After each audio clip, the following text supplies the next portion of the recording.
출애굽기 31장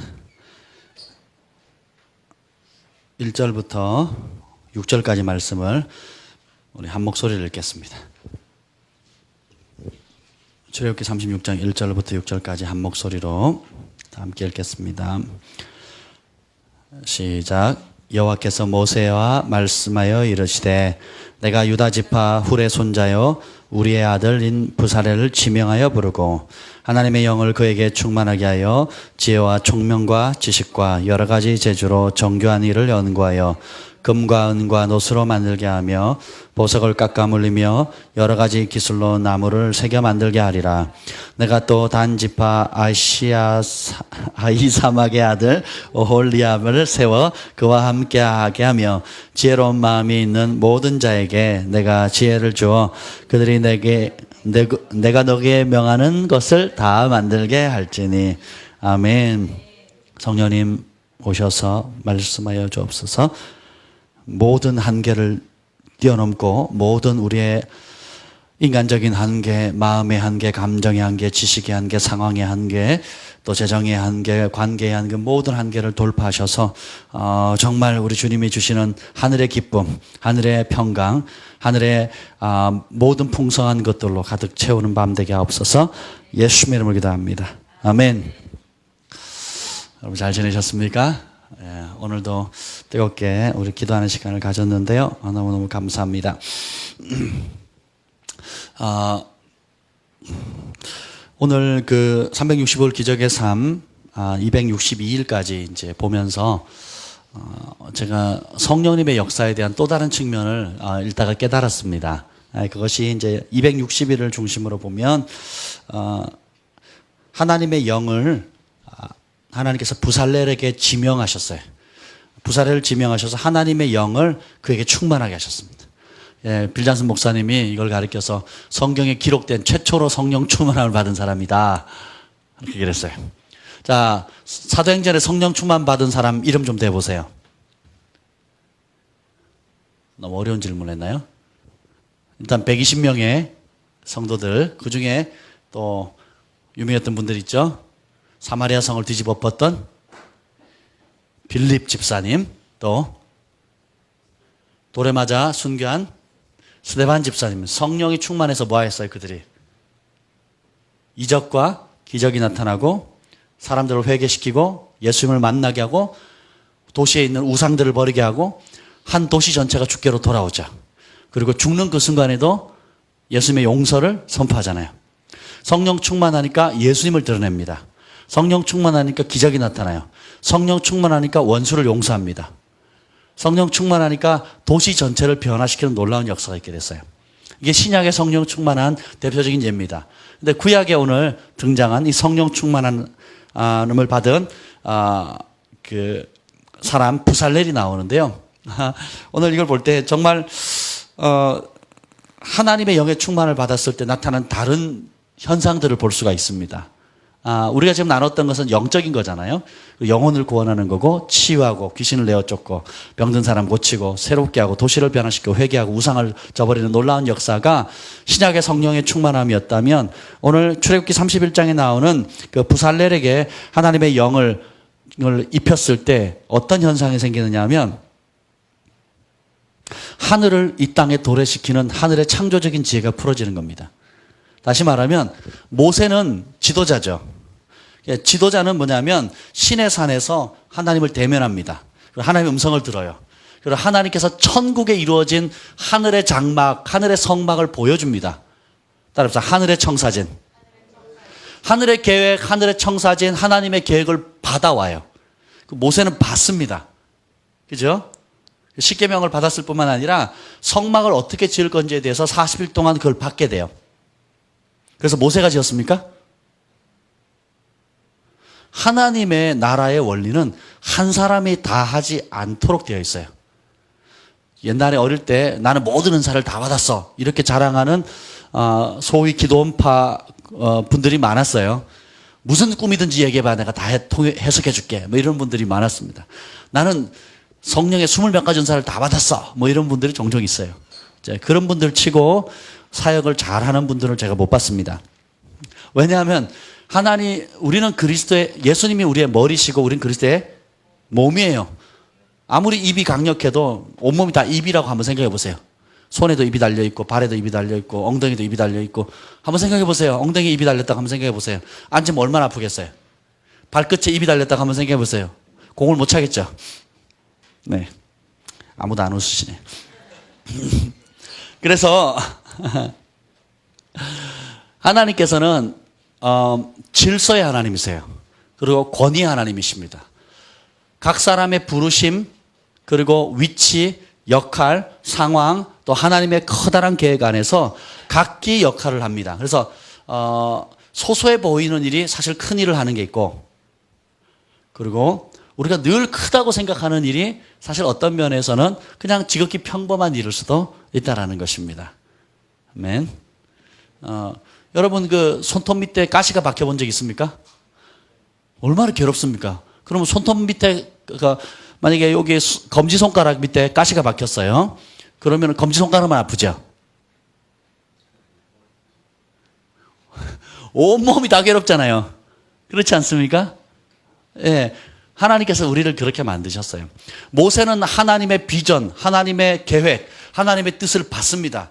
그분의 음성을 들어요. 되어질 일들을 받습니다. 그리고 한 민족, 심지어 한 나라와 열방을 움직일 하나님의 계획들을 봅니다. 그리고 수천 년 뒤에 올 1440년 뒤에 올 예수님도 봐요. 누가요? 모세가 봅니다. 그리고 그 하늘의 장막의 모형을 이 땅에 이룰 사람을 하나님께서 지명하라고 하시는데 그 사람이 부살렐이고 오홀리압입니다. 근데 3절 한번 읽어보세요. 3절 시작.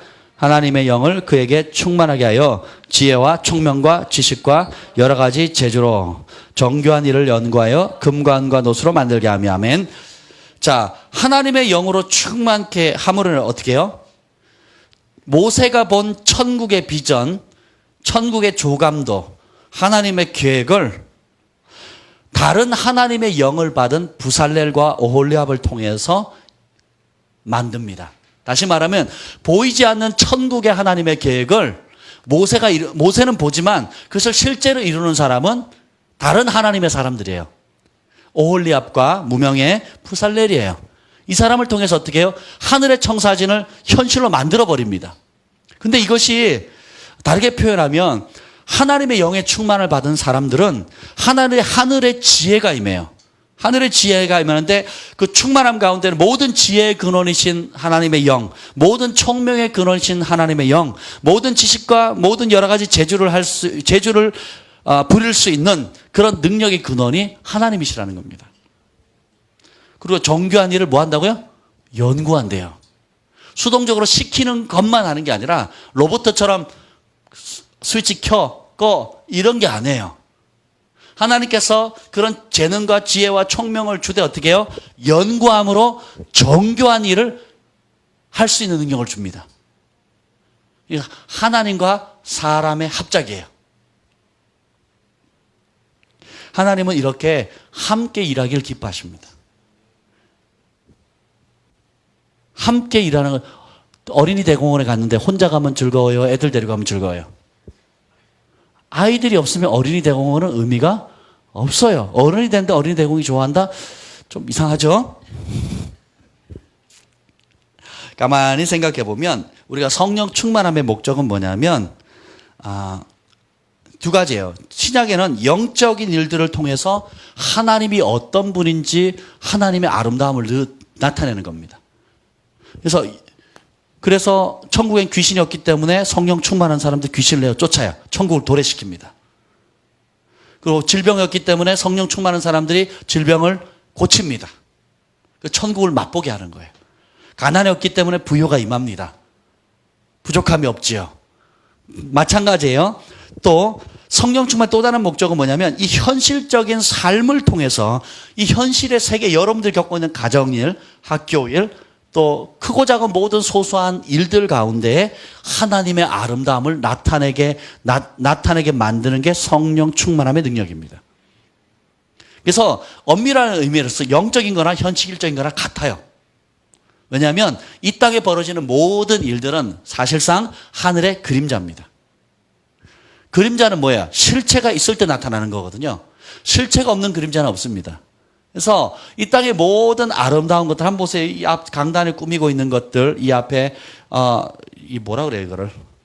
하여튼, 천 같은 이런 것도 색상 하나, 그리고 디자인 하나, 그리고 작은 식물을 갖고 있는 화분, 모든 것이 아름다움이 나타나는, 이것은 이 아름다움의 근원은 하나님께로부터 오는 것입니다. 원래의 아름다움을 우리가 되찾는 것이고, 하나님의 아름다움을 우리의 삶 가운데 나타내는 것이 우리 인생의 목적입니다. 아멘.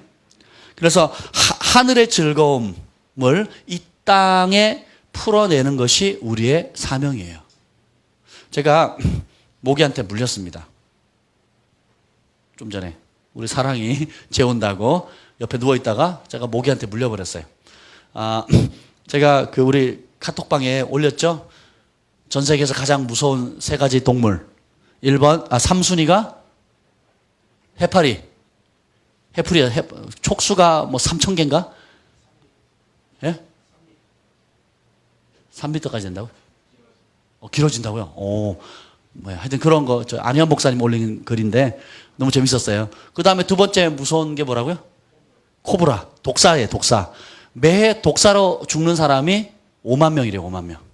근데 그보다 더 무서운 이제 1순위에 올라간 동물이 뭔지 아세요? 사실 동물은 아니죠. 뭘까요? 모기예요. 모기로 매해 200만 명이 죽는데요. 그래서 아프리카에서 모기장 해달라 그러잖아요. 왜냐하면 나쁜 피 혹은 병든 피를 먹은 모기가 전염을 시키는 거예요. 병균을. 에이즈든지 뭐 온갖 병들을 다 하기 때문에 아프리카에서 그렇게 많이 죽습니다. 실제로 많은 병들이 모기를 통해서 짐승이나 소피를 빨거나 돼지 피를 빨거나 또 병든 사람의 피를 빨아서 그래서 전염시키는데 우리가 별거 아니라고 하는 조그만 것이 어떻게 해요? 사람을 200만 명을 매해 죽인답니다. 정말 무서울 만하죠?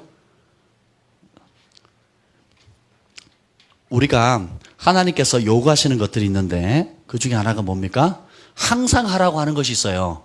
이게 뭐예요? 항상 기뻐하라. 쉬지 말고 기도해라. 모든 일에 감사하라. 왜요? 할 수 있으니까. 근데 그걸 안 하면, 자, 반대로 합시다. 항상 슬퍼하라. 쉬지 말고 불평해라. 모든 일에 원망해라. 이렇게 되는 거예요. 그러면 여러분 행복해지죠? 하나님은 우리에게 지켜라 마라 해라 말하는 의무, 종교적인 의무, 족쇄를 꽉 지어놓고 그대로 하면 상 주고 그대로 안 하면 벌 주려고 한 게 아니에요. 하나님의 관심은 저와 여러분이 진짜로 행복해지기를 원하는 거예요. 진짜로 기뻐하기를 원합니다. 진짜로 만족한 삶을 살기를 원해요. 그 진짜 행복하고 진짜 만족할 수 있는 삶의 비결을 알려준 겁니다. 그게 뭐예요? 항상 기뻐하라. 기쁠 수 있는 상황에만 기뻐하라 하지 않았어요. 따라합시다. 무조건적인 명령이다. 조건이 있다 없다? 우리 재혁이가 대학 수석으로 들어가서 장학금을 받아야만 기뻐하는 게 아니에요. 여러분이 승진해가지고 월급이 올라가야만 기뻐하는 게 아닙니다. 아멘. 제가 전에 말씀드렸잖아요. 아프리카의 사역자 스프레자시톨 목사님. 자기 아들이 다리가 부러졌대요. 팔이 부러졌는데 다리가 부러졌는데. 그랬더니 반응이 뭐예요? 할렐루야! 하나님을 찬양하라. 주변 사람들이 미쳤다 그랬어요. 제정신이 아니라 그랬어요. 우리는 미친 사람들이에요. 우리 예수님께 미친 사람들입니다. 하나님 나라에 미친 사람이에요. 그리고 찬양을 간 거예요. 뭐 어떤 이유로 찬양했는지 몰라요. 속으로 뭐 죽지 않은 걸 감사했는지 아니면 더 진짜 믿음을 가지고 다른 새로운 일을 기대하면 찬양했는지 이유는 모르겠어요. 근데 제가 그분을 실제로 만나봤거든요. 거의 미친 수준으로 즐거워해요. 길거리 지나가는데 그 흙바닥이잖아요. 흙바닥인데 그분 주변에는 그냥 웃음이 떠나지가 않습니다. 그냥 까만 사람이 하얀 이를 드러내고 하루 종일 웃는다고 한번 생각해 보세요. 정신 나간 거죠. 근데 그분의 삶의 상황은 기뻐할 상황이 아닌 거예요. 기뻐할 상황이 아닌데 하나님이 어떤 분인지를 아니까 천국의 실상을 알게 되니까 함께 하시는 하나님을 경험하게 되니까 어떻게 해요? 어떤 상황인지 기쁨을 선택하는 겁니다. 자식이 팔다리가 부러졌다는데 기쁘대요. 그리고 할렐루야 주님을 찬양한대. 그리고 가가지고 고쳐버렸잖아요. 뼈가 붙어버렸어요.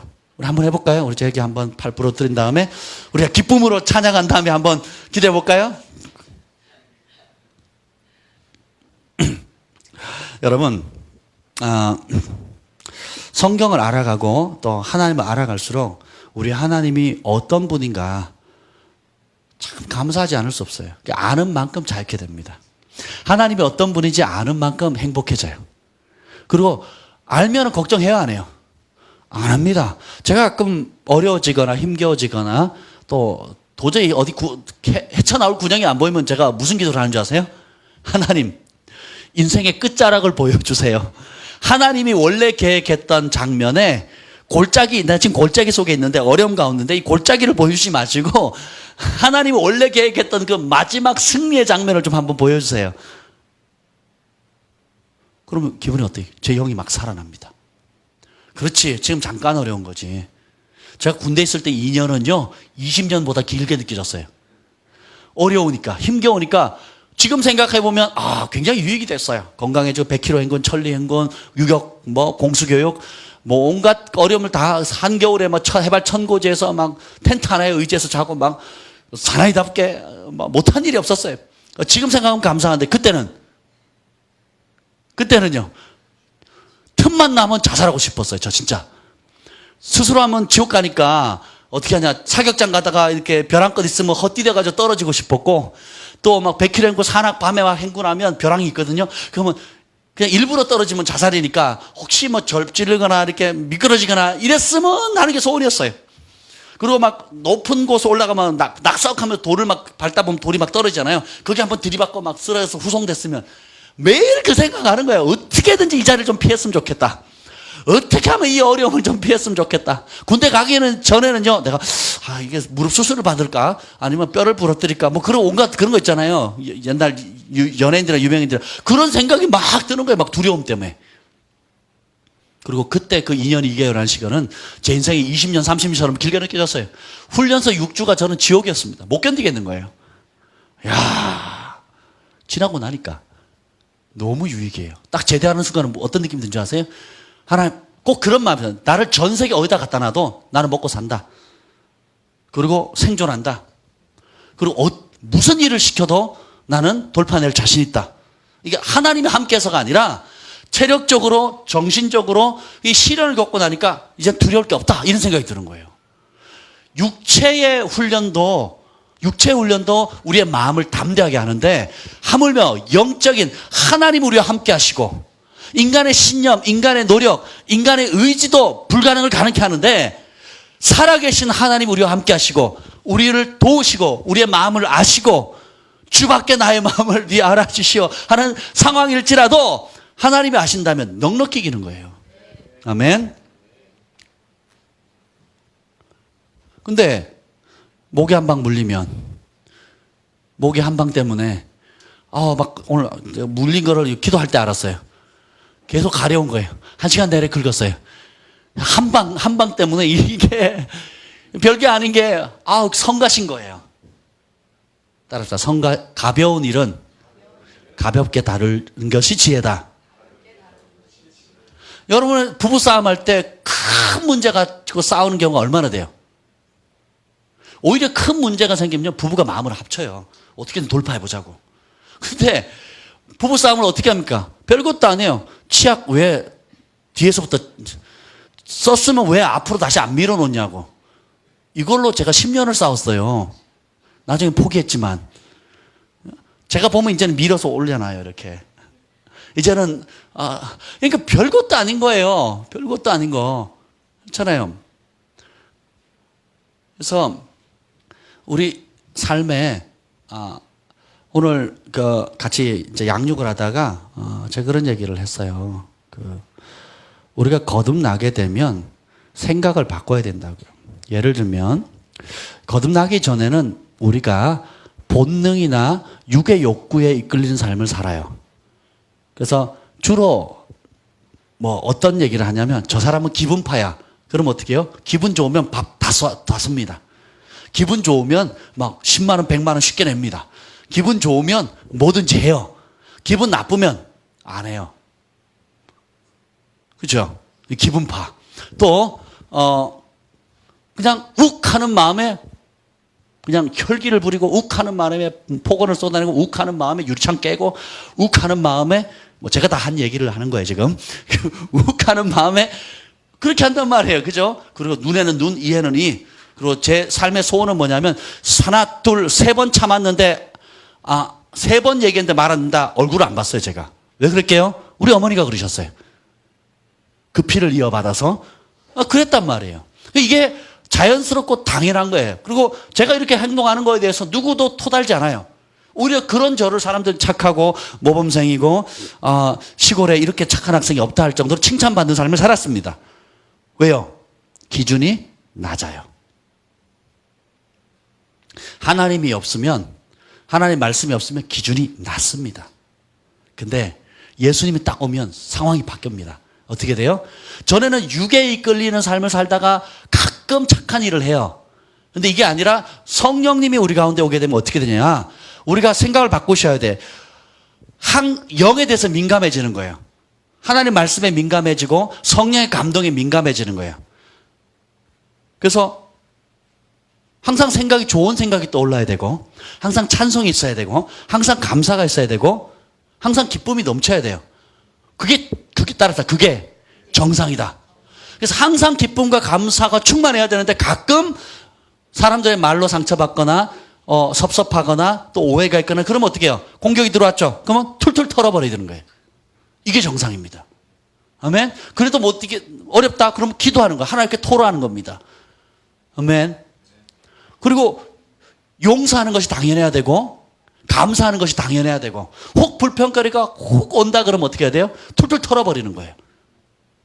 그리고 다른 사람의 허물에 대해서 어떻게 덮어주게 되고 사랑하게 되는 게 정상이에요. 그래서 성령이 인도하는 그대로 따르는 것에 민감해지는 거예요.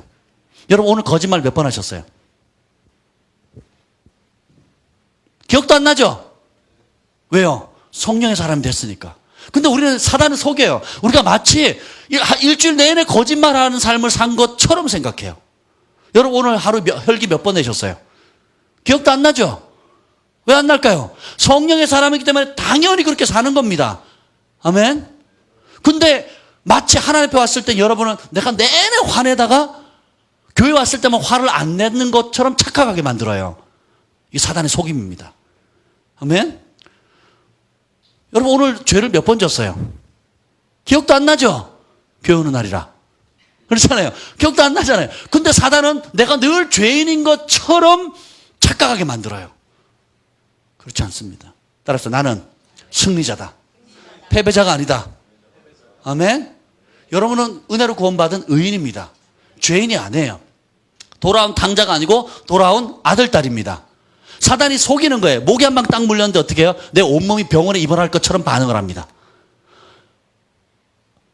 사람들의 말, 재정적인 어려움, 관계의 어려움, 또 더디 이루어지는 기도의 응답들, 자녀 문제, 여러 가지 문제를 마치 그게 목이 한 방 물린 것 같은 건데 우리는 집안이 무너질 것처럼 난리가 일어납니다. 마치 부부싸움이 별것도 아닌 문제를 가지고 사단이 목이 한 방 물린 건데 그걸 가지고 등 돌리고 자고 서로 얼굴 안 보고 자존심 내세우고 남자들 열받으면 밥상 뒤집어 엎고. 그죠? 제가 어릴 때 많이 봤거든요. 옆에서 보면 소꿉장난도 아니에요. 별것도 아니고 왜 이렇게 싱거워하고 뒤집어 엎어요? 왜 이렇게 짜? 그러고 뒤집어 엎어요. 그리고 뭐라고 얘기를 했는데 뭐라 한번 툴툴거리니까 툴툴거린다고 뒤집어 엎고. 저희 집만 그러셨군요. 왜요? 하나님이 없으면 그 수준이 낮아요. 근데 하나님의 명이 우리에게 들어오면 어떻게 수준이요? 다른 차원으로 넘어갑니다. 따라서 예수님의 차원으로. 왜요? 자, 예수님이 귀신 들린 사람을 더러운 영에 들렸다 그랬거든요. 더러운 귀신 들린 자라 그랬어요. 그러면 더러운 귀신이 들리면 무슨 말이에요? 더러운 말하고 더러운 생각하고 더러운 행동을 합니다. 근데 여러분은 무슨 영을 받으셨어요? 성령을 받았죠. 성령을 받으니까 거룩한 말, 거룩한 행동, 거룩한 생각, 거룩한 열매를 맺게 되는 거예요. 아멘? 그게 당연한 거면 여러분 오늘 하루 종일 거짓말 안 하셨죠? 왜냐하면 진리의 영이 들어오셨으니까. 근데 사단은 어떻게 해요? 한번 모기방 딱 찔러요. 그러면 어떻게 해요? 내가 하루 종일 거짓말을 한 사람처럼 속여요. 하루 종일 혈기 부린 사람처럼 속입니다. 하루 종일 내가 미워한 사람처럼 속여버려요. 이 속임에 넘어가면 안 됩니다. 아멘? 그럴 때는 어떻게 해요? 툴툴 털어버리면 되는 거예요. 따라서 그럴 수도 있죠. 그럴 수도 있다. 툴툴 털어버리면 되는 겁니다. 작은 것은 작게 다룰 줄 알아야 돼요. 오늘 이 성령 충만함의 영이 임하니까 창조의 영이 임해요. 그리고 지혜의 영이 임하는데 온갖 공교한 기술들을 가르쳐 합니다. 지혜, 총명, 지식, 재주, 그리고 연구할 수 있는 것, 금, 은, 노를 다루게 하고 보석을 깎아 물리게 만들고 여러 가지 기술로 나무를 세게 만들고 또 6절 한번 읽어봅시다. 6절 시작. 내가 또 단지파 아히사막의 아들 오홀리압을 세워 그와 함께하게 하며 지혜로운 마음이 있는 모든 자에게 내가 지혜를 주어 그들이 내가 너에게 명령한 것을 다 만들게 할진. 하나님께서 미련한 마음이 있는 자에게 지혜를 주셨다 하지 않으셨어요. 지혜로운 자에게 더 큰 지혜를 주십니다. 이 말이 뭘까요? 지혜의 가치, 지혜의 소중함을 아는 사람에게 더 큰 지혜를 줍니다. 잠언서에 보면 미련한 자를 가르치지 말라 그랬죠. 오히려 그걸 멸시하고 가르치는 사람을 공격합니다. 그래서 어떻게 해요? 지혜로운 자를 책망하고 훈계하래요. 그럼 그 사람이 더 탁월한 지혜가 됩니다. 이전에 경험하지 못했던 지혜, 이전에 경험하지 못했던 차원의 하늘의 지혜가 임한다는 거예요. 그래서 예수님께서 말씀하시기를 없는 자는 있는 것도 빼앗기고 있는 자는 더 많이 받는다 그랬어요.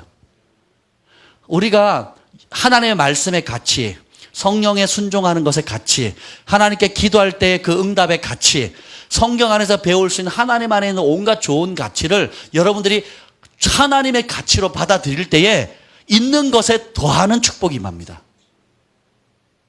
근데 그 가치를 무시하면 어떻게 되는 줄 아세요? 지금 여러분 주어진 집 한번 보세요.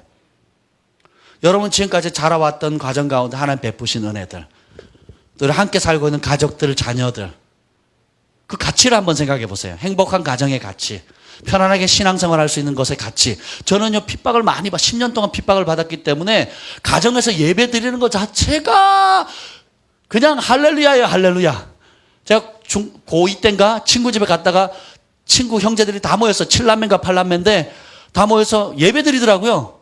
그것 자체가 기적이었어요. 아니, 가족들이 모이는데 예배를 드리는 거예요. 큰형님이 예배 인도하고 나머지 찬송하는데요. 막 그때 했던 설교는 하나도 기억이 안 나요. 그때 했던 찬송은 아직도 기억이 안 납니다. 그리고 예배 마치고 이제 나는 집에 가려고 나오다가요, 펑펑 울었어요. 하늘 보면서. 주님, 나도 예배 드리게 해달라고. 우리 가정도 예배 드린 가정 되게 해달라고. 우리 가정도 모이면, 다 같이 모이면 아버지, 어머니, 형들, 누나, 동생 할 것 없이 모이면 예배 드리는 가정 되게 해달라고. 그때 하나님께 울면서 기도했어요. 그러다가 가정 예배를 처음 드리는 순간 통곡의 바다였습니다. 어머니도 우시고 저도 울고 그리고 참여하는 모든 사람이 우는 거예요. 왜요? 가정에서 예배 드리는 가치를 뒤늦게 발견했거든요. 예수님 안에 있는 많은 보배로운 가치들이 있습니다. 지혜의 가치, 거룩한 삶의 가치, 겸손의 가치, 용서의 가치, 또 온갖 좋은 것들, 창의적인 지혜, 여러 가지 가치들인데 그것의 가치를 아는 사람에게 더 큰 가치가 부어지는 거예요. 지혜로운 마음의 가치를 아는 사람에게 주님께서 어떻게 해요? 지혜로운 마음이 있는 모든 자에게 내가 지혜를 부어주겠대요. 겸손한 마음이 있는 사람에게 더 큰 겸손을 줍니다. 사랑의 가치를 아는 사람에게 더 큰 사랑을 부어주는 거예요. 아멘. 섬김의 가치를 아는 사람에게 더 큰 섬김의 기쁨을 주는 겁니다. 아멘. 굉장히 중요해요. 그래서 하나님의 성령이 충만함을 받는 것은 단순히 교회에서 예언하고 치유하고 또 지식의 말씀으로 비밀을 알아내는 영적인 차원에 머무르지 않는다는 겁니다. 어때요? 여러분이 행하는 모든 크고 작은 소소한 일에 다 적용됩니다. 우리 퓨어 골드 컴퍼니가 생겼는데, 그죠?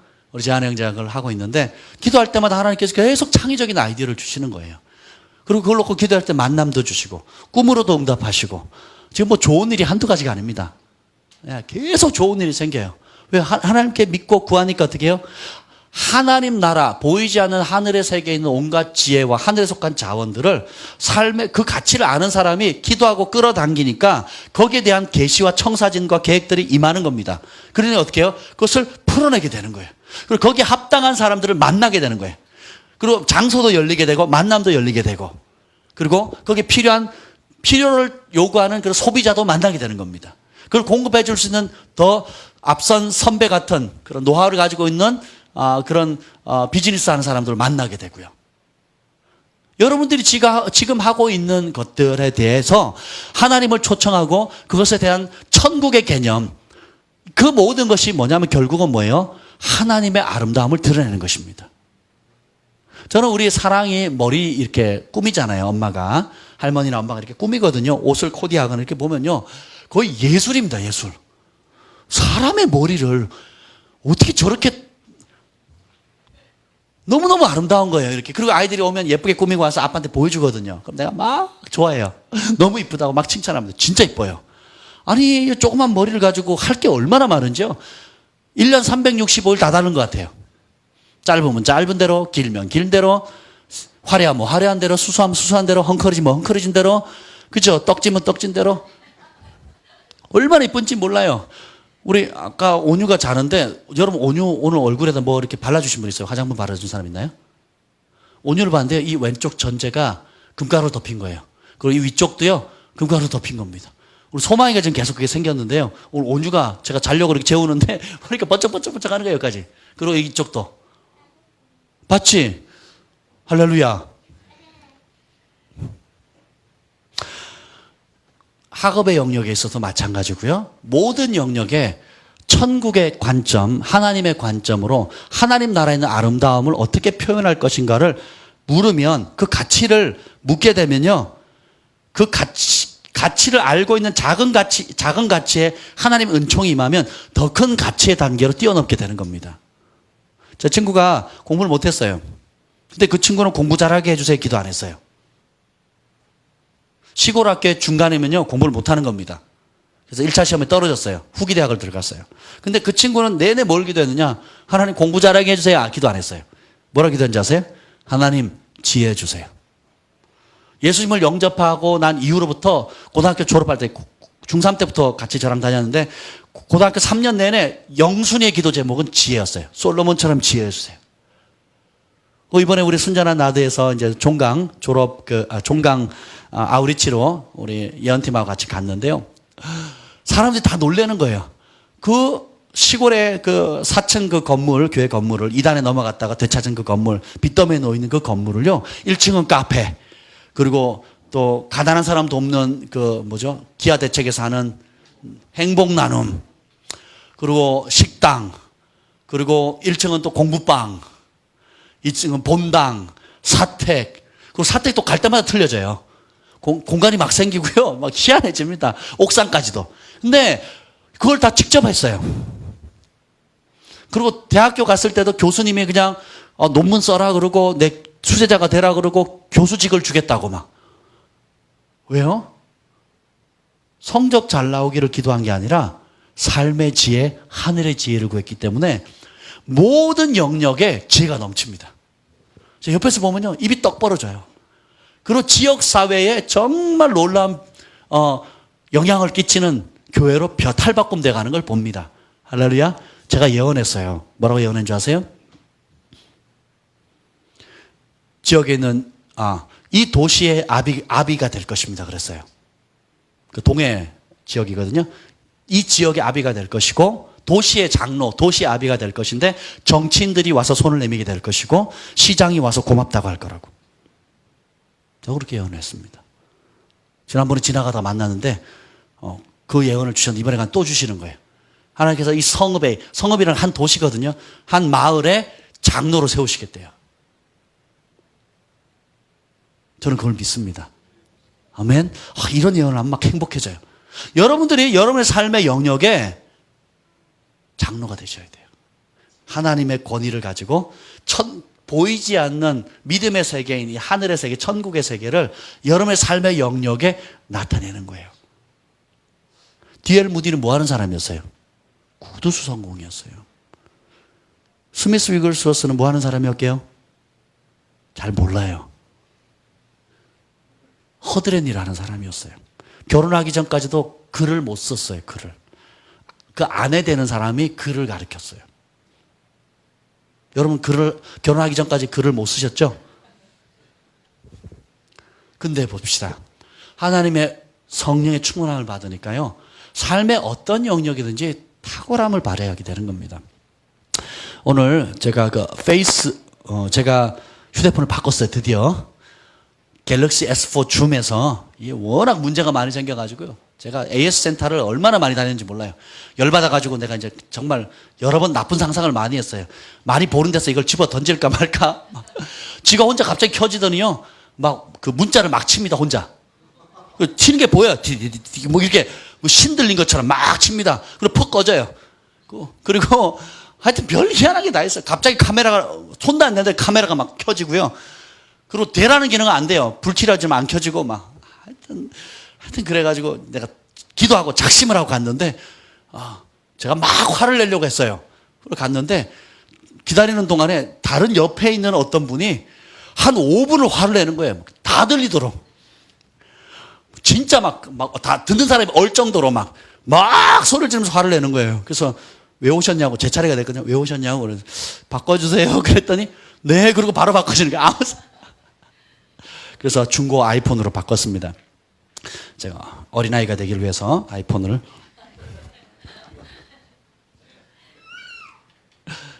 제가 왜 이 얘기를 했는지 기억이 안 나요.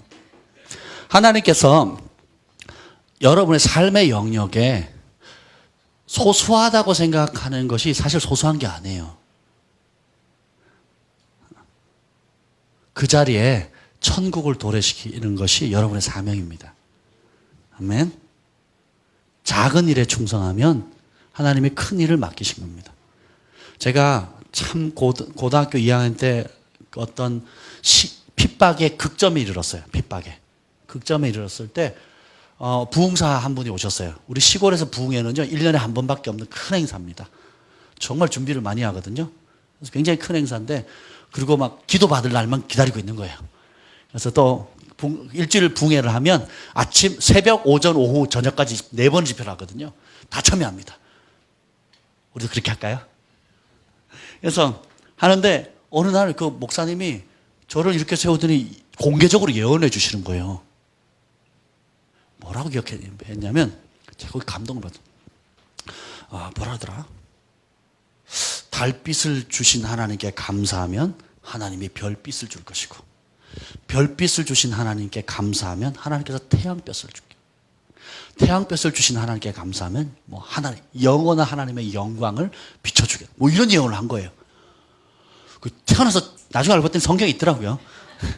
근데 어렸을 때 그걸 듣는데 그 말씀이 얼마나 제 영에 새겨지는지, 정말 제 인생은 정말 금음달, 아니 그냥 달도 그냥 보름달이 아니고 그냥 새까만데 조금 달이 그 구름에 가려진 조그만 달처럼 제 인생에 하나님 빛이 비쳤거든요.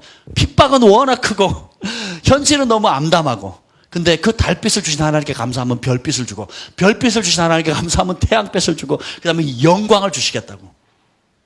제가 그걸 잡았습니다. 현실은 어려웠지만 제 입에 찬송이 떠나지 않았어요. 24시간 주님을 찬양하고 감사할 때에 그 가장 어려웠던 시전이 가장 하나님을 깊이 경험할 수 있고, 가장 하나님께 감사하고 가장 많은 기적을 경험하는 그러한 시즌으로 승화된 겁니다.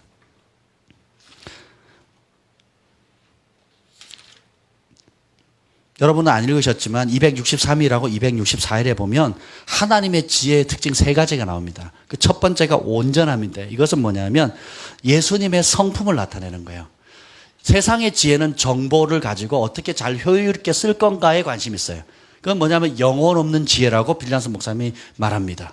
그래서 세상의 지혜는 악한 일에도 쓰고 선한 일에도 써요. 이기적인 목적을 위해 씁니다. 근데 하나님 주시는 지혜는 첫 번째가 뭐냐면 예수님이 마음을 나타내는, 정직하고 진실하고 거룩하고 아름답고, 그래서 다른 사람의 유익이 되고, 그리고 온 인류에게 공헌할 수 있는 그런 아름다운 지혜입니다.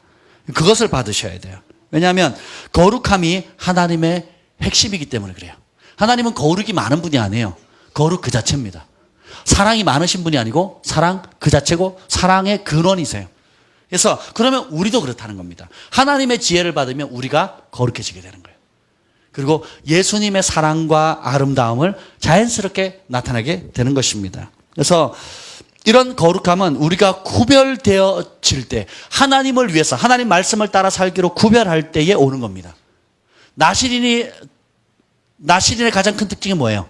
일반 세상적인 삶과 다르게 구별해서 산다는 거예요. 머리에 삭도를 대지 않고, 그 뭐예요? 사람들 앞에 내가 나실입니다라고, 하나님께 드려졌습니다, 하나님께 구별된 삶을 살겠습니다 하고 보여주는 거예요. 그리고 어떻게 포도주, 독주를 대하지 않고, 그리고 부정한 음식을 먹지 않고 사체를 대하지 않고, 그렇죠? 그래서 한마디로 말하면 뭐예요?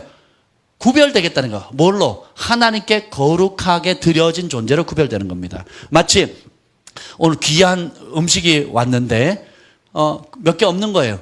근데 아버지가 오지 않았어요. 그럼 어머니가 어떻게 합니까? 아버지 것을 따로 구별해서 떼놓고, 그리고 남는 것을 식구들이 나눠 먹죠. 그렇죠? 이게 구별하는 거. 왜요? 존중히 여기는 거거든요. 우리의 삶 자체도 마찬가지입니다. 우리의 삶이 내 것도 아니고 부모님의 것도 아니고 내 야망을 이루는 것이 아니라 하나님께 드려진 삶이다라고 구별할 때에 하나님께서 그것을 존귀하게 여긴다는 거예요. 그런 사람에게 탁월함의 영을 부어주시고, 그런 사람에게 은총을 부어주시는 거예요. 아멘. 그래서 뜻을 굉장히 고귀한 데 두게 되어 있어요. 예수님의 성품을 갖도록. 여러분, 그래서 탁월한 사람은 많은데, 뛰어난 사람은 많은데, 마음밭 그릇이 좋지 않은 사람들이 꽤 있습니다. 그런 사람에게 은사나 능력이나 권위가 주어지면요, 주어지는 만큼 큰 해악이 됩니다. 그래서 겸손하지 않거나 교만한 사람들은 아무짝에 쓸 수가 없어요. 그래서 여러분들이 하나님 앞에 끊임없이 씨름해야 될 게 뭐냐면, 속 사람의 마음 그릇을 정결하게 예수님의 마음을 갖도록 하는 게 중요합니다. 여러분이 불의한 행동을 하는 것을 습관화되어 있다면, 너무 습관해서 그게 불의한지도 모를 정도면 여러분 심각한 겁니다. 제가요 어제 대구에 갔잖아요. 여러분 기도해 주셔서 감사합니다. 정말 7시 반부터 시작해가지고 밤 12시에 끝났거든요. 너무 은혜로웠어요. 사람들이 안 떠나고 아주 좋았습니다. 통곡의 바다였어요. 아주. 우리 누구지? 봉수 형제도 같이 갔는데 참 은혜로운 시간이었어요. 근데 소청한 분이 이제 임대중 전사님이라고 우리 학생이에요. 근데 그분이요 굉장히 순수해요. 그래서 밤에 이제 막차를 타려고 버스장 가는데, 신호가 걸리면요 차가 한 대도 안 지나가는데 빨간불 탁 걸리면 어떻게 하는 줄 아세요? 가만히 있습니다. 제가 처음에 참는데요, 인터넷으로 조사했을 때는 차표가 없어요. 주말에는 있는데 주중이잖아요. 없는 거, 나는 불안한 거예요. 빨리 가야 되는데, 가서 확인해야 되는데, 그냥 버스 타고 가는데, 막차로 탈 건데, 근데 가만히 있는 거예요. 그날은요, 하나 가면 또 다음 시간에 또 걸리는 거예요. 가면 걸리고, 계속 쓴다. 나 속이 막 뒤집어지는 거예요. 그냥 가면 되지. 차도 없고, 그냥 가면 되는데, 그냥 그 자리에 있는 거예요. 근데 그걸 보면서, 이분의 성품이 느껴지는 거예요. 소소한 것, 남이 보든 보지 않든 그 룰을 지켜나가는 거예요. 이게 아름다운 겁니다. 왜냐하면 이런 소소한 행동이요, 다른 일에도 적용되거든요. 사람들을 대할 때라든지, 물질에 대한 거라든지, 시간에 관계된 거라든지, 모든 영역에 순전함으로 하려는 토대가 잡혀 있는 겁니다. 이것을, 그런 어린아이와 같은 마음을 계속 더 개발시켜야 돼요. 자라갈수록 더 더러워지고, 더 잔머리 굴리고, 더 얄팍해지고, 더 빠르고 쉽고, 또 사람들에게 보이기 위한 어떤 그런 길을 가는 성향이 있다면 빨리 그것을 깨뜨리셔야 돼요. 두 번째 특성은 뭐냐면 창조성인데, 이건 뭐냐면 전통이라는 이름으로 획일화된 것을 고집하지 않는다는 겁니다. 제가요, 우리 소망의 온유를 이제 무슨 신고를 해야 돼요. 무슨 신고가 있어요. 이제 본적지를 바꾸는 거예요. 그 제가 그 기관에서 써주는 대로 다 해서 막 인감도장 찍고 해가지고, 그거는 뭐 본적지 가야 된대요. 못 간다 그랬더니, 그러면 등기우편으로 보내래요. 그래서 다 보냈어요. 전화가 온 겁니다. 제가 경남 의령군 유곡면 사무소에서 전화가 왔어요. 와가지고는 글자 한자가 틀렸대요. 예, 그럼 고쳐주세요. 그랬더니 안 된다는 거예요. 그래서 첫째 제가 충격받았던 게, 이 전산화된 시스템 가운데 가서 신청을 해야 된다는 게 말이 돼요? 법원에서 판결 났고, 그리고 모든 서류가 분명한데, 인감증명과 다 했는데도 가서 직접 해야 된대요. 그리고 등기로 팔 수 있는 것만으로도 감사해야 된대요. 진짜 그 시청에 갔거든요. 민원에 불편한 사항이 있으면 뭐 신청하세요, 이렇게 나와 있더라고요. 진짜 뚜껑 열릴 줄 알았어요. 그래서 어렵게 해서 막 제가 김포시장을 몇 번 왔다 갔다 했는지 몰라요. 그 서류 때문에, 이 문자 때문에. 그거 보냈는데 또 전화 오는 겁니다. 글자 하나 틀렸다고. 저 기관에 써준 대로 한 거거든요. 글자 한자 틀렸다고요. 고치세요. 그랬더니 안 된다는 거예요. 법으로. 그래서 어떻게 하면 되는데요? 다시 쓰세요. 처음부터. 그 소리 엄청 까다로웠거든요. 다시 쓴다는 말에 제가 뚜껑 열리는 거예요. 다시 못 써요. 힘들어서. 이게 뭐 본도 써야 되고, 막 한자 써야 되고, 막, 정신없어요. 뭐 번호 막 헷갈려가지고. 그래서 뭐 인감도 다시 떼야 된대요. 저 인감도장 잊어버렸어요. 못 떼요. 그랬더니. 그런데 그럼 인감도장은 보내지 마시고, 인감은 있으니까 안 해도 되고, 그냥 다시 써서 하나 보내주세요. 그래서 제가 갔어요. 김포시장에 다시 갔더니, 김포시장에 가니까 또 뭐라 그러는지 아세요? 왜 그런지 모르겠다고. 그냥 하면 되는데. 원칙으로 따진다면 안 맞지만 이건 문제될 게 하나도 없다는 거죠. 그래서 제가 이거 하려면 그 김포시장에서 말하는 인감 다시 떼야 되고 인감도장 찍어야 되고 인감도장 없다 그러니까 인감도장 다시 파셔야 되고 다시 팔려면 또 주민센터에 가서 해야 되고 뭐 아이고 제가 또 뚜껑이 열리는 거예요. 그래서 아니 내가 인감도장 없다 그러니까 그냥 하나 써서 보내라 그랬다고 봤더니 또 양식이 또 틀려요. 대한사회복지에서 준 양식하고 여기 양식이 또 틀리는 거예요. 더 쉬운 거예요. 근데 이걸 써서 그거라 쓰라고 그러니까 써서 보낸다 그러니까 또 뭐라 그런지 아세요? 이거에서 사인을 하라길래 사인을 했더니 여기에 인감도장을 안 찍으면 이 서류 자체가 아무 의미가 없다는 거예요. 그래서 내가 그랬죠. 아니 그쪽에서 내 인감도장 했으니까 안 보내도 된다고 했다고. 근데 이거 인감도장을 안 찍으면 또 서류 보낸 게 또 헛수고라는 거예요. 막 아웅다웅 하다가 결국 그 사람 전화했어요. 그랬더니 그쪽에서는 또 뭐라 그러냐면 또 인감을 해야 된다고 도장 파야 된다고 그러고 막 그 직원한테는. 아이고. 회계를 전통 해왔던 그거. 정말.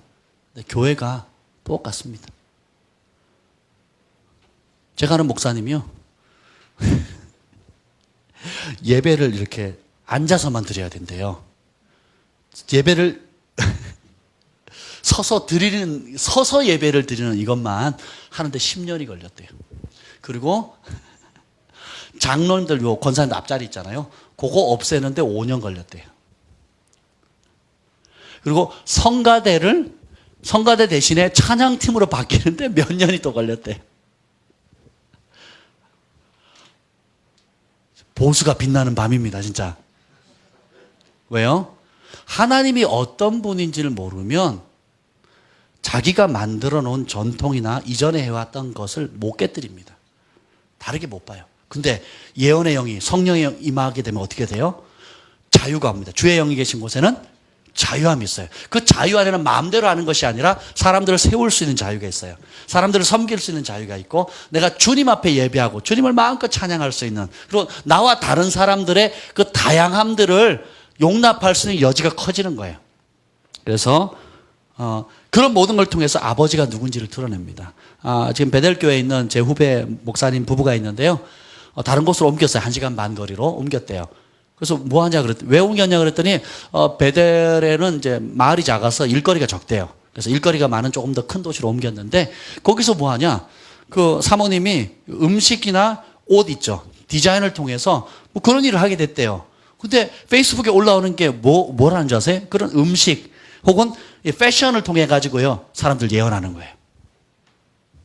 패션 산업을 통해서 그 색깔의 의미라든지 디자인하는 목적이라든지 이런 것들을 통해 가지고 다른 사역자랑 더불어서 처음에는 음식을 가지고 예언하더라고요. 그들이 나중에는 음식 문화를 가지고 하다가 그 다음에 패션 그걸로 바꾼 거예요. 그래서 패션을 가지고 또 예언을 하는 거예요. 따라서부터 예수님 안에서는 버릴 게 하나도 없다. 정말 그래요. 주의 영이 계시는 곳에는 자유함이 있습니다. 그래서 우리가 행하는 모든 일에 하나님의 아름다움을 나타내는 겁니다. 오늘 보면 여호와의 신이 임해가지고 뭐예요? 예언한 게 아니에요. 여호와의 신이 임해서 뭐합니까? 병 고친 게 아닙니다. 여호와의 신이 임해서 뭐든지 만들어버려요. 하늘에서 본 것을 이 땅에 만들어버립니다. 지도자는 앞서 보고 그리고 어떻게 해요? 그 지도자를 따르는 성령 충만한 사람들은 보이지 않는 것을 현실 세계에 나타내는 거예요. 창세 이래로 존재하지 않았던 것을 만들어버립니다. 스티브 잡스가 아이폰 만들었잖아요. 존재하지 않았던 것을 그 아이폰 하나를 통해서 어떻게 해요? 전 세계의 통신 이 문화를 축이 돼버린 거, 완전히 바꿔버린 겁니다. 나 같은 사람도 쓰는 걸 보면 기적이에요. 그리고 어떻게 합니까? 10절에 보면 제사장의 의복까지, 패션 디자인까지 여러분 제사장이 입는 옷이요, 땅의 문화가 아니에요. 하나님께서 천국에서 보여준 그 식양대로 제사장의 옷을 공교하고 정교하게, 그리고 고급스러운 색깔로, 이 색깔을 보세요. 읽어도 무슨 색깔인지 모를 색깔이에요. 여러분 아세요?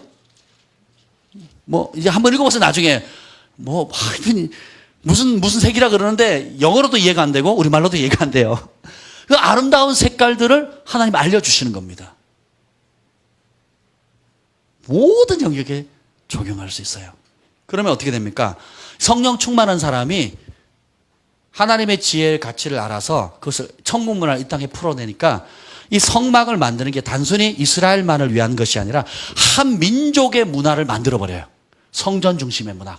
그 성전을 섬기는 사람 제사장의 옷, 그리고 그들의 예배하는 삶의 스타일, 그 안에 있는 집기들, 그리고 성전을 지을 때 있는 아름다움들. 그래서 한 민족 공동체의 중심축을 이루는 문화를 만들고, 그것이 어떻게 돼요? 지금은 전 세계 곳곳에, 이스라엘이 사라진 지가 언제입니까? 건국된 지 얼마 되지 않잖아요. 그런데 그 이스라엘에서 벌어지는 아름다운 것들이, 믿음의 유업을 받은 전 세계의 믿음의 사람들이 그 아름다운 성전을, 우리 교회도 마찬가지잖아요. 이런 모든 것들, 성전에 보세요. 이게 어디서 온 겁니까? 부살렐에서 온 거예요. 부살렐. 이거 누가 만들었어요? 누가? 부살렐이 만드는 거예요. 몇 년 전에. 지금으로부터 3,440년 전에. 우리가 지금 쓰잖아요. 그 이전에는 존재하지 않았던 겁니다. 쓰잖아요. 그래서 하늘의 것을 받아가지고 성령 충만하면 이 땅에 풀어넣게 되면 단순히 뭔가 새로운 걸 만드는 차원이 아니라 한 나라를 살리고 열방을 변화시키는 문화로, 천국 문화로 바뀌는 거예요. 그래서 우리가 주님과 함께 1000년 동안 다스리리, 이 땅에서 다스리리 하잖아요. 이 땅에서 뭘로 다스려요? 하늘의 식양을 본 그대로 이 땅에서 다스리는 겁니다. 하늘의 아름다움 그대로, 하늘의 성품 그대로 이 땅에 다스리는 거예요. 하늘의 통치권을 가지고 다스리는 겁니다.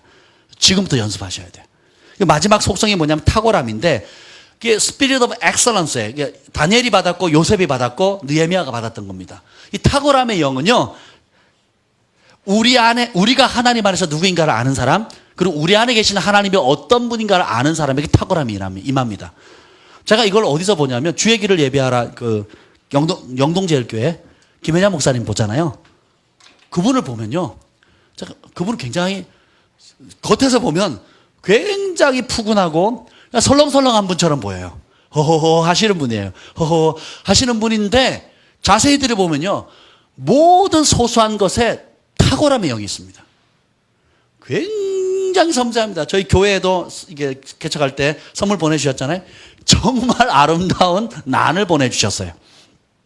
그리고 이 소소하게 움직이는 모든 그 밑에 있는 스태프들, 함께 섬기는 사역자들 보면요, 그렇게 예의 바르고 절제하고 사람들 섬기면서도 근엄한지 몰라요. 완벽주의는 종교의 행에서 나오는 모조품인데, 탁월함의 영은 뭐냐면, 우리가 하나님 안에서 어떤 존재인지를 깨달을 때 오고, 우리 안에 있는 하나님이 어떤 분인가를 알 때 오는데, 여러분이 진짜 하나님을 사랑하게 되면 열정이 생깁니다. 열정 없이 탁월함의 영은 없어요. 얼마 전에 제가 홍성우 목사를 만났어요. 군산에 만났는데, 그분이 뜻밖의 얘기를 했어요. 제가 한 번도 듣지 못했던 얘기를 하시더라고요. 뭐라고 얘기를 하시냐면 이렇게 얘기하는 거예요. 목사님이 서울신대 다닐 때에 특별한 3인방 중에 한 분이었다고 제가 들었어요. 기인 중에 한 명이었대요. 무슨 소리예요 그게? 서울신대 다니는 학생들 중에 정말 열심히 성실히 열심히 특심이었던 탁월했던 세 사람 중에 세 사람이 있었는데, 그 중에 한 사람이 목사님이었다는 거예요. 제가 어떻게 하셨냐고. 그걸 아는 분이 저한테 얘기를 해주셨대요. 제가 기분 좋더라고요. 가만히 생각하니까 제가 그랬어요. 새벽 3시, 2시, 3시까지 공부하고 아침 6시에 일어나서 학원 잠깐 다니기도 하고 하루에 서너 시간밖에 안 잤거든요. 그리고 방학 때 도서관에서 살았어요. 방학 때 도서관 와서 도시락 싸들고 가서 사는 사람이 거의 없었거든요. 도서관에서 살고 그리고 하루 다니엘 기도, 새벽 기도, 정오 기도, 저녁 기도.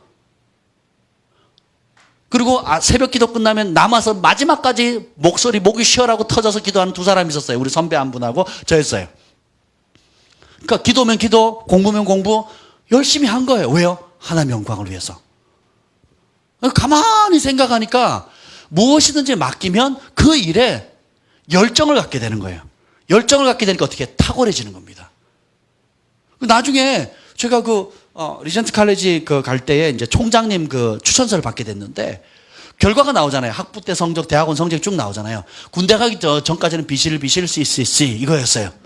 근데 제대하고 나서는요, 올해입니다, 올해.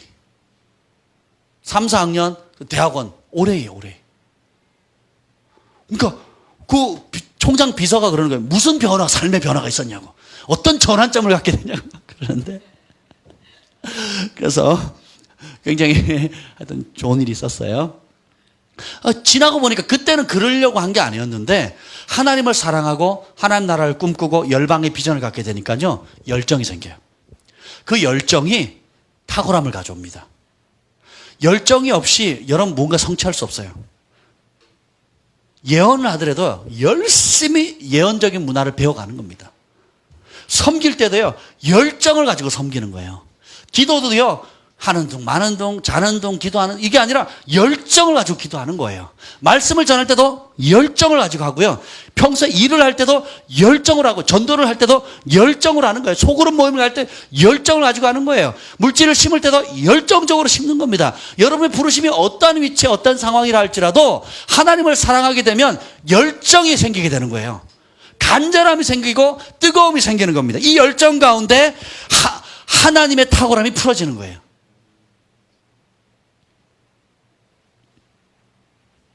열정이 없으면 탁월함은 없습니다. 하나님을 위해 탁월함을 추구하는 마음은 외부에서 보면 낭비하는 것처럼 보인다는 거예요. 제가 밤새 기도했거든요. 그리고 목이 쉬어라고 기도했어요. 그랬더니 핍박이 와요. 안 믿는 친구들이나 주변 사람들이 아니라 같이 교회를 다니는 선생님, 교회학교 선생님, 또 다른 교회 다니는 친구들이 핍박을 합니다. 야, 니네 하나님 귀먹었냐?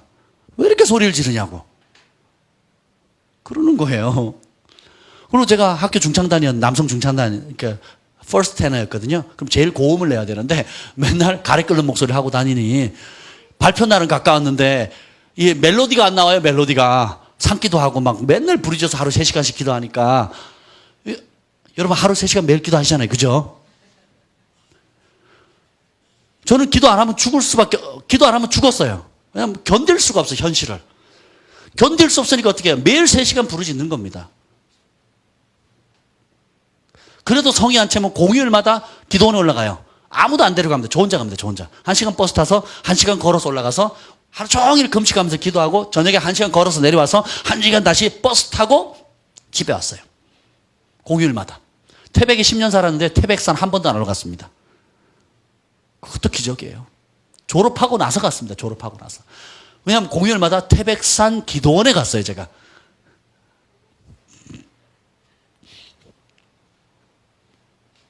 (1년치) 향유를 깨뜨리잖아요. 여러분이 하나님을 위해서 뭔가를 할 때 열정이 없다는 것은 심각한 겁니다. 열정 없이 기도하고 열정 없이 사랑하고. 남녀가 서로 사랑하는데 뜨거운 사랑하는 열정이 없다면 결혼할 수 있겠어요? 서로 막 뜨거워서 부모님이 쌍손 들고 말려도 결혼해도 지금 행복하니만이 그럴 판인데 그렇잖아요. 여러분 진짜 누군가를 사랑하면 열정이 있을 수밖에 없어요. 음악을 사랑하면 열정적으로 음악에 빠지게 되고요. 게임을 사랑해도 열정적으로 하잖아요. 스포츠에 빠져도 열정적으로 합니다. 응원 열정적으로 하잖아요. 이번에 브라질 월드컵 또 나라가 어떻게 뒤집어질지 모르겠어요. 무엇든지 좋아하면 가치를 발견한 것은 열정을 쏟잖아요. 썩어질 것, 잠깐 있을 것도 우리가 열정을 썼는데 영원하신 그분, 우리가 신뢰할 수 있는 그분, 우리의 기도를 들으시는 그분을 향해서 열정을 쏟는 것은 마땅한 것입니다. 한 번뿐인 삶, 우리의 젊음, 남은 여생을 어디다가 우리가 남은 열정을 쏟겠습니까? 우리 청소년들은 지금 결정하는 거예요. 10대 때. 20대, 30대 살아보고 60대가 된 다음에 그렇게 결정하는 게 아니에요. 따라서 지금이다. 지금 내 인생의 열정을 어디다 쏠 것인지를 결정하셔야 돼요. 조슈아 밀즈 목사님은 6살 때 결정했어요. 7살 때. 그러니까 어떻게 해요? 10대 때부터 쓰임받잖아요. 일찍 결정하면 일찍 쓰임받습니다. 일찍 구별되어지면 일찍 은총이 임해요. 아멘. 열정이 있으면 탁월함의 영이 임해요. 모든 영역에. 저는 감사하게도 교회를 순회를 많이 하잖아요. 그러면 교회 수준이 딱 나옵니다. 교회마다 장점, 단점이 있어요. 교회에서 외부 초청 강사로 제가 가잖아요. 그럼 외부 초청 강사를 저한테 잘 대우하는 교회가 있어요. 정말 예의 있게 사랑으로 정말 정중하게 대하는 데가 있어요. 그러면 그 교회 성도들은 목사님을 그렇게 대합니다. 목사님을 똑같이 정중하게 하나님의 종으로 권위자로 대해요. 예의 바르게 대합니다. 근데 제가 갔는데 인사도 안 해. 또 안내하는 사람도 없어요. 마치 가면 제가 그 교회 주인 같아요. 그 제가 인사하고요. 제가 안내하고요. 이쪽으로 앉으세요. 제가 그런다니까요. 저도 얼굴 두껍죠. 그런 교회는요. 성도들이 목사님을 그렇게 대합니다. 수준이 그래요. 그런데 하나님이 어떤 분인 줄 알고 우리 안에 계신 하나님이 어떻고 하나님 안에 있는 우리가 어떤 존재라는 걸 존귀한 자인지 알게 되면요. 사람들에게 그 교회 안에 탁월함의 영들이 풀어져요. 그래서 화장실 하나 꾸미는 것도 달라요. 그리고 뭐 하나 액세서리 하나도 다르고요. 사람을 대하는 태도가 달라요. 이것이 뭐냐? 전체적인 수준이 그렇다라는 거예요. 그래서 우리가 이런 사람이 성숙해져 가야 되는 것처럼 이 탁월함의 영도 그 크기를 계속 키워나가야 되는 겁니다. 제가 지나고 보니까 이제 요즘은 제가 키웠던 제자들을 가끔 만나는 경우가 있어요. 그러면요. 후배들이나 제가 키웠던 제자들을 이렇게 만나면 그때 옛날 얘기를 하잖아요. 옛날 얘기를 하면 저보고 뭐라 그러는 줄 아세요? 되게 무서웠대요. 제가 그렇게 보여요? 무서웠대요. 나 안 무서운데 왜 무서웠냐 그랬더니 왜 그러냐면 저는요 되게 부드럽게 얘기를 한대요. 부드럽게 얘기를 하는데 얘기한 것에 대한 결론 있잖아요. 결과는 굉장히 높은 수준을 요구한다는 거예요. 그래서 제가 이렇게 아니 나는 그게 높은 수준이 아니고 기본이라고 생각하는 거야. 기본. 내가 높은 수준으로 생각하면 너네 다 죽었어. 나는 그냥 기본적이라고 생각하는데 안 해본 사람들이니까 그런 마음이 없는 사람들 어떻게 해요? 너무 높은 것처럼 보인 거예요. 그래서 실제로 말도 그렇게 하고 행동도 그렇게 하고 결과가 그렇게 나오니까 애들이 쩔쩔쩔 매는 거예요. 그리고 한 것에 대한 결과가 확실하기 때문에 아름다운 열매를 맺잖아요. 이게 뭐예요? 탁월함의 영인 거예요. 사람을 대할 때 모든 게 적용이 돼요. 여러분 인간관계 속에서 적용이 되고 여러분 공부하는 과목들에게 적용이 돼요. 제가 너무 영어를 못했어요. 믿거나 말거나. 내일 영어 하잖아요 우리. 너무 영어를 못했어요. 100점 만점이 늘 50점 이하에 40 몇 점이었어요. 반타작 하는 게 정말 힘들었어요. 근데 더 비참한 것은 내가 밤낮으로 낮밤으로 영어 공부 안 했는데도 그래요. 영어가 저를 싫어하고 저는 영어를 좋아하는데 영어는 저를 싫어했어요. 근데 제가 포기하지 않았어요. 무려 25년 이상을 제가 포기하지 않았습니다. 그랬더니 어떻게 돼요? 저 지금 통역하고 있어요. 전공생도 아닌데. 영어 아직 문법도 잘 몰라요. 발음도 엉망입니다. 그런데 하나님께 그렇게 존귀하게 해주시는 거예요. 여러분들이 가치를 발견하게 되고 그 가치 가운데 그 가치를 발견한 그것에 하나님의 영광을 흘려보내는 통로로 삼겠다고 생각을 하면 모든 영역에서 존귀케 됩니다. 그래서 하나님을 향한 열정을 가지고 사랑을 가지고 있는 사람들은 하나님을 향한 사랑을 가지게 되면 열정이 있게 되는데 그 열정 때문에 탁월함의 영이 임합니다. 요셉에게 간수가 뭘 맡기면 뒤돌아보지 않아요. 보디발 장군이 요셉에게 뭘 맡기면 뒤돌아보지 않습니다. 바로 왕이 요셉에게 뭘 맡기면 뒤돌아보지 않아요. 느부갓네살 왕이 다니엘에게 뭘 맡기면 뒤돌아보지 않습니다. 왜요?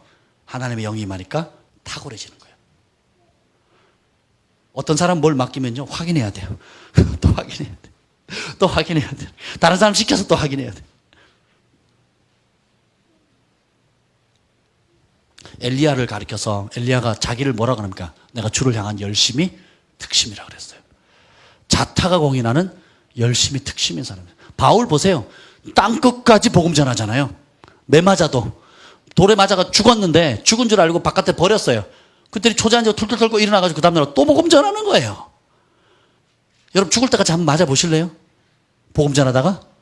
그리고 초자연적으로 살아났는데 여러분 초자연적으로 살면 안 아파요? 밥전순 목사님 죽었다 살아났거든요. 모든 혈관이 다 파열돼가지고 그 죽기 직전에 그 어마어마한 고통 가운데 죽었어요. 주님을 만났는데 다시 살아났는데 안 아플 줄 알았더니 똑같더래 고통이.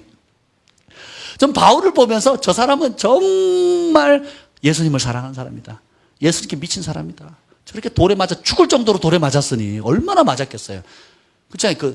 한 방만 맞아도 제가 어릴 때 머리 많이 깨졌거든요. 동네 돌싸움하고 막 맞아가지고 많이 깨졌는데 한 대만 맞아도요 거의 뭐 별 보이고 뭐 장난 아니에요. 근데 맞아 죽을 정도로 맞아서 죽었거든요 실제로. 근데 그 다음날 벌떡 일어나가지고 다시 복음 전하잖아요. 자기를 쫓아다니면서 바울을 죽이기 전에 내가 먹지도 마시지 않겠다고 한 결성한 그룹들이 있었잖아요. 이야, 그런 반대 세력이 있으면 해도 그 반대 세력을 능가하는 열정이 있었던 거예요. 우리가 주님을 사랑할 때, 주님의 몸된 교회를 섬길 때, 예수님의 복음을 전할 때에, 기도할 때에, 섬길 때, 사랑할 때에, 어떤 형태든 주님을 사랑할 때 극단적인 열정이 필요합니다. 300데나리의 향유를 깨뜨린 여인처럼 극단적이잖아요. 남들이 보면 낭비하는 건데 하나님 보시기에는 이 복음이 전파되는 곳마다 이 여인이 행한 게 나눠져야 된다는 거예요. 여러분도 하나님을 향한 극단적인 열정을 품을 때가 됐습니다. 미지근하면 토해버린다 그랬어요. 미지근한 게 굉장히 위험합니다. 찬 것도 아니고 뜨거운 것도 아니고 토해버린다 그랬어요. 제가 선교지 가서 라면 5그릇 먹고 바이킹 타다가 토한 적이 있어요. 어이구 아까워, 어이구 아까워. 이럴 사람이 아니죠. 쳐다보기도 싫고 쪽팔리고, 그때 막 한참 사춘기는 아니었지만 우리 자매들이 굉장히 많았는데 우리 선교팀 안에 그 많은 사람들 앞에서 20명 앞에서 토했으니 이 쪽팔림. 근데 그 토한 걸 관심이라 갖겠어요? 유일하게 아는 형이 와가지고 어깨 두들겨 줬는데 코 막고 있더라고요. 여러분이 미지근하면 토에 내쳐진 그 라면 줄거리처럼 생각한단 말이에요. 주님을 사랑하려면 어떻게 해요? 마음을 다하고 힘을 다하고 뜻을 다하고 목숨을 바쳐서 사랑하는 겁니다.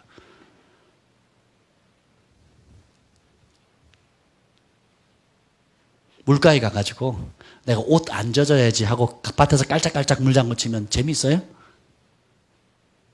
어떻게 해요? 그냥 우통 먹고 들어가는 거예요.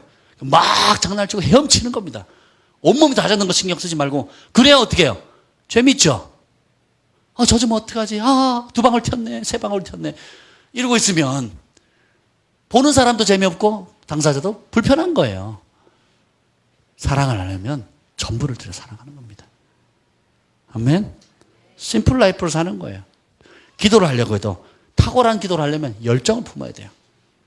헌금을 하려고 해도 탁월한 열정을 갖고 심어야 되는 겁니다.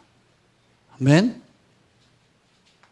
봉사를 하려고 해도 열정을 가지고 하셔야 돼요. 나는 한 번 하는데 왜 아무도 안 하지? 이렇게 생각하면 안 돼요. 내가 이 교회를 다 청소는 내가 다 담당하겠다. 음식은 내가 다 담당하겠다. 우리 사모님이 이전에 하셨던 것처럼 점심 저녁을 우리 식구들 6개월 이상을 먹이셨잖아요. 그런 열정을 품으셔야 돼요. 어떤 영역이든 여러분 잘할 수 있는 것, 하나님 감동 주시는 것에 대해서 열정을 품으셔야 돼요. 오늘 밤 제가 특별히 부탁하는 것은 이 교회에 있는 우리 글로벌 파이에 있는 남자분들 기도의 열정을 붙이셔야 됩니다. 태도도 굉장히 중요해요.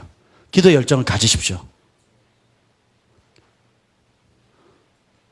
하나님께서 여러분에게 전 세계에서 제일 빠른 아우토반을 주셨는데, 아우토반을 달릴 수 있는 최신형 차를 주셨는데, 최고의 엔진, 어마어마하게 빨리 갈 수 있는 곳을 줬는데, 그것은 뭐냐? 하나님의 말씀과 같아요. 하나님의 말씀 진리는 그와 같습니다. 근데 그것을 실행시키려면 뭐가 필요해야 돼요? 차를 움직이려면 기름이 필요하죠. 그 기름이 없으면 아무리 좋은 차도 달려요, 못 달려? 못 달려. 그 길이 뭡니까? 기도입니다. 진리에 대한 열정, 말씀에 대한 열정뿐만 아니라 그것에 준하는, 아니 그 이상의 성령의 기름이 필요해요. 기도하셔야 됩니다. 기도하는 태도를 여러분 다시 가지셔야 돼요. 예. 기도하는 태도를 예수님께서 제자들에게 피곤해서 하루 종일 전하고 식사할 겨를도 없이 바쁘게 지내셨다가 저녁 때 얼마나 피곤해요. 그 기도하러 가자 그러고 데려가셔가지고 제자들이 좋으니까 깨웁니다. 다른 때 같으면 위로했을 거예요. 힘들었지 그랬을 거예요. 기도할 때는 깨워요. 한 번 가서 깨우고 두 번 가서 또 깨웁니다. 그리고 1시간 동안도 깨어있지 못하느냐. 그 저희 교회는 1시간 기도하잖아요. 예배 전에 1시간, 이제 말씀 듣고 1시간. 뭐 그것도 다 못하잖아요. 그 시간마저 집중 못한다면 여러분 영적으로 눌려 있는 겁니다. 아니면 여러분 마음의 태도가 흐트러져 있는 거예요. 정신을 바짝 차리셔야 돼요. 남자님들, 내가 남자다 생각하시는 분들은 정신을 바짝 차려요. 왜냐하면 우리 여성분들은 지금 목숨을 걸었어요. 기도하는 것이 생명이고 기도다. 기도해야 우리 가정이 살고 내가 살고 교회가 살고 나라가 살고 열방이 사는 거예요. 목숨을 거셔야 돼. 근데 우리 남자들은 기도는 여자들이 하는 거지 뭐. 남자들이 뭘 이렇게 생각하면 속는 겁니다. 겟세마네 동산에서 여자가 기도했어요? 이스라엘 백성들이 막 치고받고 싸울 때 아론과 훌 또 누가 기도했습니까? 모세가 기도하잖아요. 다 남자예요, 남자. 소돔과 고모라 상을 위해서 중보고 기도한 사람이 누구예요? 아브라함이에요. 이스라엘 백성들을 하나님께서 쓸어버리겠다 비켜 그랬을 때 말린 사람이 누구예요? 모세요. 남자예요, 여자예요? 남자들이요, 힘을 냅시다. 남자들이요, 여자들 기도하는 것만큼만 하세요. 놀라운 변화가 일어납니다. 아멘. 정신 바짝 차리셔야 돼요. 영적으로 눌리면 안 됩니다. 오늘 이 밤에 하나님께서 우리가 하나님의 지혜로 말미암아 온전하고 창조적이고 탁월함의 영이 부어질 수 있도록 여러분 기도하세요. 여러분 자녀를 위해서 또 여러분 자신을 위해서 또 여러분 지금 있는 삶의 현장의 그 자리 위에 하늘의 지혜가 부어지도록 그렇게 기도했으면 좋겠습니다. 아멘. 우리 함께 통성으로 기도하겠습니다. 하나님 감사합니다. 오늘 우리에게 놀라운 은혜를 주셔서 감사합니다. 우리에게 주님 하늘의 지혜를 주시옵소서. 하늘의 지혜의 가치를 알게 하여 주시옵소서. 성령의 능력으로 말미암은 하나님 온전함과 창조성과 탁월함의 영을 부어주시옵기를 원합니다. 우리 안에 계신 하나님이 어떤 분인지 알게 하여 주시고 또 우리가 하나님 안에서 어떤 잠재력이 있는지를 발견하게 하여 주시옵소서. 열정이 없으면 탁월함이 불가능합니다. 주님 우리에게 다시금 처음 사랑을 회복시켜 주시고 주님을 향한 뜨거운 열정을 부어주시옵소서. 우리 함께 기도합니다. 가라바라바